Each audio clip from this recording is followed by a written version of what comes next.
আচ্ছা ভাই, আপনি আমাকে বলতে পারেন, আলম ভাই আসলে আমি আলম ভাইকে বলে দেবো। আরে চয়ন, তোমাকে বললে হবে না, আলমকে বলতে হবে। তুমি ওকে একটা কল দাও না। আচ্ছা ভাই, ঠিক আছে।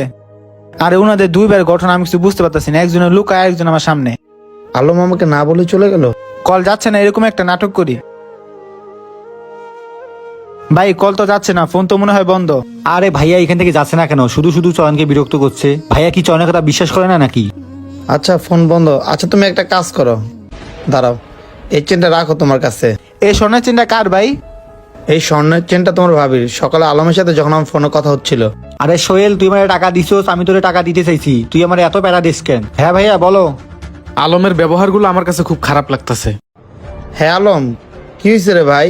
আরে ভাইয়া তোমাকে আর কি বলবো, আমি তো পাগল হয়ে গেছি। পার্টনারশিপে ব্যবসা করা আসলেই ভালো না। আর পার্টনারশিপে ব্যবসা করা যে কতটা প্যারা।